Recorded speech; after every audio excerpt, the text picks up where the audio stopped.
stand up for your right. Get up, stand up.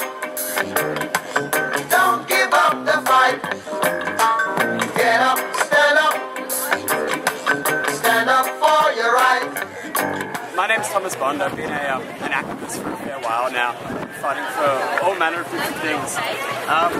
I came down here originally just because I saw years and years and years ago that corporate greed has more or less taken over politics here in Australia and across the world.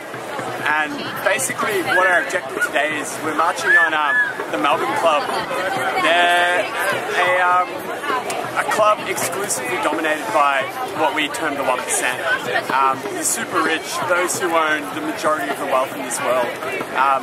For us here in Melbourne, this building, the Melbourne Club itself, is, it can be seen as a figurehead of the 1%. So we're going down there today, we're going to let our voices be heard, we're going to show them what we're about, we're going to annoy them, we're going to piss them off, because, they've persecuted us, they've destroyed our jobs, they've made our life absolute hell here, and we're going to take it back to them, really. This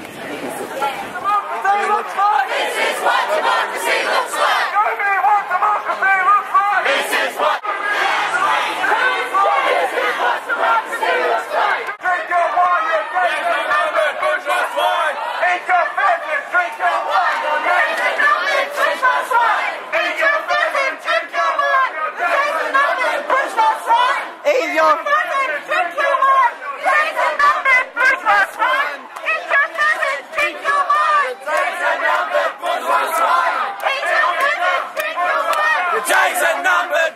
Well, a demonstration's not the word for it. I think the word is R-I-O-T. And every window in the Melbourne Club was smashed. Whereas thousands of us marched here, and there was only a few police at the door.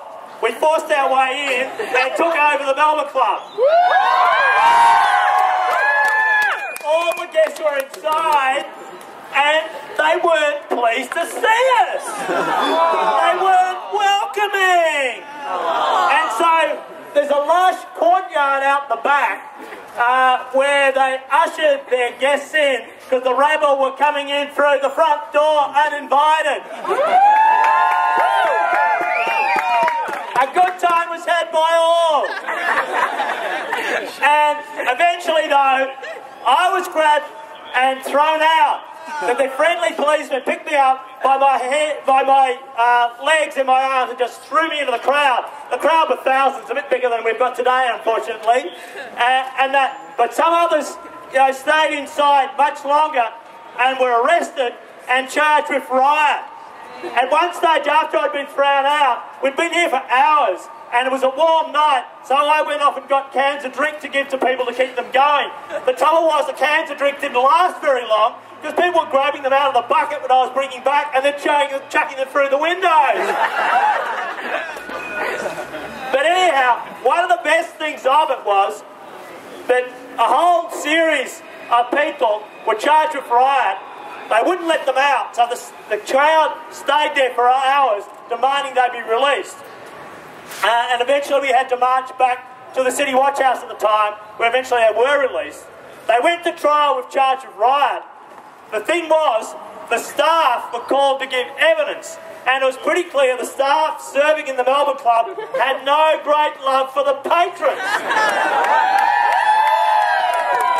So it was pretty clear that all the evidence, the staff was saying, oh, it was really good, I enjoyed myself, oh, there was no big problem, and so on, what you're going on about. And the jury were winking at the defendants. So they all got off. Yeah, it was quite amazing. It was clearly it was a riot. People had forced their way into the building. The place had been trashed.